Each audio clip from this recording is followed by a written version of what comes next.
This movie made me want a cat. Did it make you want to have a cat? No. Huh.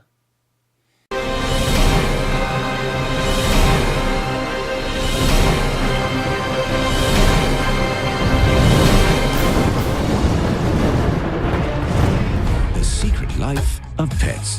Be a good boy, Leonard. Welcome to Durbania. I'm Durbin. I'm Laura. And we are going to spoiler talk The Secret Life of Pets. Ooh, not so secret anymore. Overall, what did you think of this movie? It was okay. I mean, I've seen way better, like, especially this year. Zootopia better. Angry Birds, they're kind of neck and neck, actually. Kind of neck and neck. There was parts of Angry Birds I liked. There was parts of this I liked. Parts I didn't like in both as well. Yeah. I don't know. I liked it. I thought it was a good movie, but I felt like it fell kind of flat. Oh, the whole movie felt really flat to me. Yeah.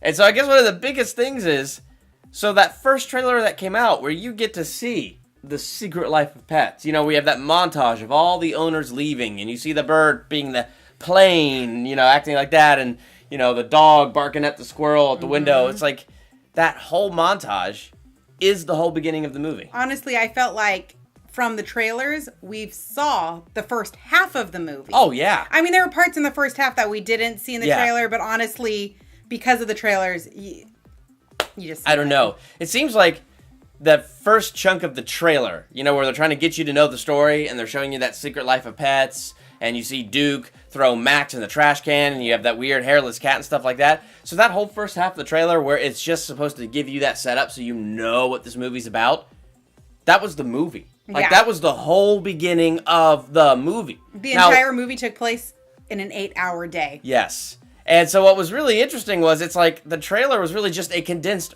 like that whole chunk was a condensed version of the beginning of the movie. So yeah, there's a few extra things, a few little extra character developing things you don't see in the trailer, obviously.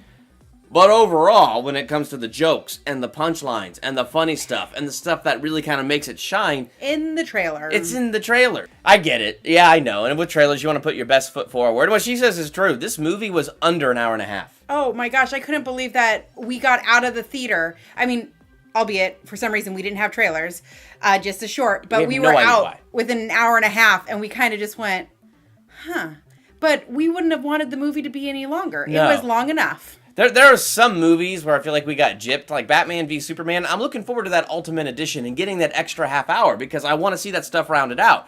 This is not one of those movies where I want to see it rounded out. No. This is one of those movies where it's like, you know what? That's cool. I'm glad it was that short. In, out, we are done. Yeah, I agree. Now, having said some of that negative stuff, there is still some positive stuff. Granted, everything we're going to say is going to feel familiar to you because you've already seen it in the trailer. But that's because that's what the trailer for this did. But there's no movie to show, so because it's that short.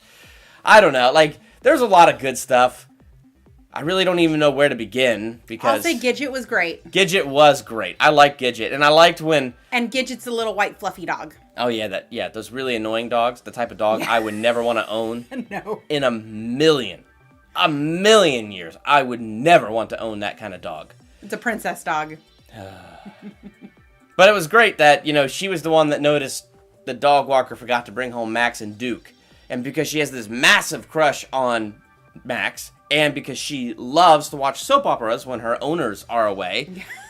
That's right. Totally inspired by a soap opera, she decided she was going to go and find Max. Yeah. So I thought she was a funny, strong character. You know, I felt like she was like the leader of the bunch. And one place where, again, it felt kind of flat was where she met the Hawk. And you see the Hawk in the trailer. He brings that hairless cat to the roof. She beats that cat's face and like, don't look at him! Look at me! Where's Max? You know, it's that Hawk that you see in the background like, what did I get myself into? Yeah, but they made the Hawk, they tried to make you think he was going to be scary. And he wasn't. But you see him helping them in the trailer, so you're like, well, that part is pointless for me. Well, the thing that could have been good with the Hawk was, you know, so they made out that he was a predator. Yes. And when Gidget and the Hawk meet, you know, the Hawk is being all like tricksy. He's like, undo this chain, take off this mask off my eyes, get me out of this. Then he tries to eat her. Yeah, then he tries to eat her. But then in like 1 second, she's like, you should be ashamed of yourself. Oh, I should be. It's like... He caved very quickly. Yes. I mean, even for an animated kid's cartoon. He caved kind of quickly. But then throughout it, where they could have done some really funny stuff, because there's this little hamster character, and so he tries to eat the hamster, and everybody stops him. And he tries to eat the little bird, and everybody... Did he try to eat the bird? He made eyes at the bird. I don't know. He kept trying to eat all the main characters that decided they were going to go find Max together, because the hawk became part of the troop because he could see for miles. Mm-hmm. And so I thought it was funny that he wanted to eat everybody, but he's trying not to be a mean predator. Yes. He literally wants the friends. Yes. But it just, I don't know. All the jokes of him trying to eat them and then failing just fell flat to me. It really did. There didn't really seem like there was any stakes to it. Like, he was just, oh, there's an animal, I'm going to eat him. And then Gidget would give him eyes and say something, and, oh, no, I'm not going to eat them. Now, one of the things that was different than the trailer, I thought from the trailer that, first off, I knew that bunny, Snowball. I knew he was crazy.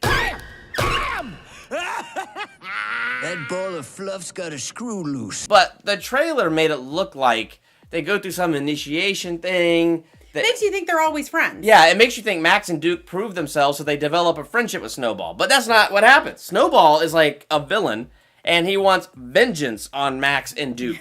Because Max and Duke, in the initiation, accidentally killed this Viper, who was a really good friend. Who was like in charge of the pack. Yeah, and was a really good friend to Snowball. So Snowball mourned his death and then vowed great vengeance. So... Yeah, but then what happens is the animal control ended up stealing his friends, and so Snowball's like, well, we're on the same team right now, so we're buddies. But it was interesting, because there was a short time when they were enemies. Yeah. And... Well, half the movie. Yeah, but saying half the movie doesn't mean anything. This is like one of the shortest movies I've ever sat through.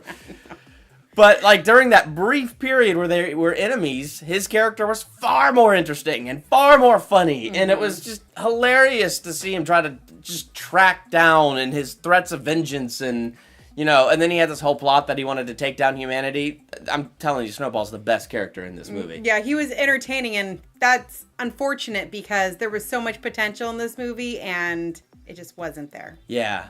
And then you had that one scene that you really liked towards the end. Oh, the one scene towards the end. So they're all on the Brooklyn Bridge, I think it is. Yeah. And, you know, they've knocked over a bus and some of them are going swimming. And... Which, can I just pause for a second? I know this is an animated kids film, but when you have a little dog driving a bus, chasing a pound truck, and you have a bunny putting the pedal down, and they're killing people. I mean, seriously, how are they not killing people? Cars are going everywhere. Oh my gosh. Where's the police? I know it's a kid's movie, but where's the police? But the person driving is Snowball, the crazy rabbit. And there is a scene where Max, who's on the pedal, says, "You're doing it on purpose, aren't you?" And he's like, you know me too well, don't you? Oh, yeah, that's right. I forgot about that. Yeah, so Max was doing it on purpose because it's all about taking down humanity. Snowball was doing it on purpose. That's right. Sorry, Snowball.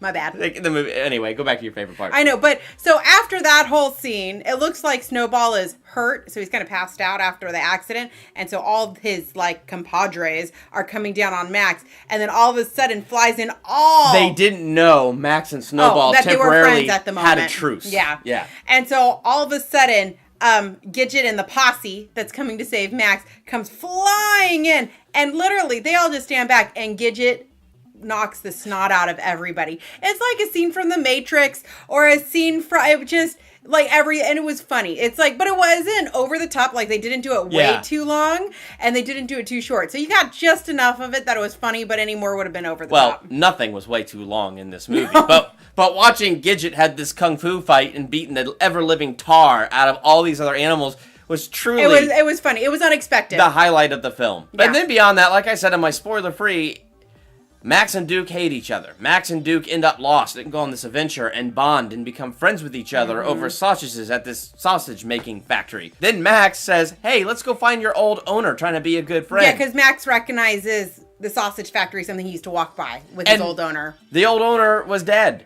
which was actually really depressing. And then you knew it was going to happen because for some reason in all these cartoons, somebody has to be dead. Yes, that's right. And then Duke gets mad at Max. So they were friends, but now they're angry at each other. But the moment he's mad at him, he gets captured by the pound. But Max goes and hides. But then Max feels really bad, so he goes to find Duke. So in one breath, they hate each other. They like each other. They hate each other. They like each other. And it just kind of follows that typical plot. And it was so... I don't know. It just felt... It was so... What was it so? It was just... And then, like she said, this all was in one day. So all these pets, after their Not adventure... even a day, 8 hours. Yeah. When she left for work and came back. Yeah, and it was like nothing ever happened. But they spent a lot of time in the sewer, so when Max's owner comes home, I'm surprised she didn't smell the dogs. Yeah, they're like, sewer. and she's like cuddling them, and I'm like, they gotta smell nasty, and she Yeah. Maybe I don't want a pet. Oh, you know what? They did end up in the river, so they got cleaned up a little bit. Oh, that river stinks. Oh my goodness. There's no way that would have cleaned anything up. I know. This makes me not want pets in case they do have these secret adventures. And then I come home and I hug them close, but they've been in the sewer. It's gross. Yeah, just a little bit. Yeah. I don't know. It's a spoiler talk. I wish there was more to spoil. But if you saw the trailer, the movie's plenty spoiled for you. And it's super duper short. So your kids will like it, and they'll be entertained beginning to end because it's really not that long. And you'll be happy because it's short, too. You'll get it over with real quick. Under an hour and a half, including the short Minions movie, which was not that good either. No, it wasn't. I was a little disappointed. Because, well, you know. It was Minions. I mean, same Minions old, are great when they're not the main characters. You know, salt is delicious when you sprinkle just enough on food. But when the cat falls off and all the salt's on your food, it's disgusting. That's the Minions. 3 stars. That's what I give this movie. I only give it 2.5 stars, mainly because I won't see it again. But I would sit and watch it if my nieces and nephews wanted to watch it. So, because it's short. And it's clean. It's a decent kids movie. And a lot of the kids seem to laugh and think it was funny. And kids didn't get spoiled by the trailers. Now, for that reason, it might be worth the big screen. If your kids are super loud and they just really want to see it, it might be a good hour and 20 minutes or 25 minutes for them to be quiet. Place to get out of the heat if you're in a hot area. There you go. Otherwise, though, I would say don't bother to see this on the big screen. I'd wait till it's it's not on a rental. Terrible. It's definitely a rental, but it's not worth the big screen. Hey, let us know this. Did you have trailers in front of your movie? Because we didn't get it in front of our show. Was it just our theater? Or did you guys get trailers? Let us know in the comments if you saw the movie. Make sure to subscribe while you're down there in the comments. That way you're up on all the newest videos and all that fun stuff. I'm Durbin. I'm Laura. Thank you for checking out Durbania.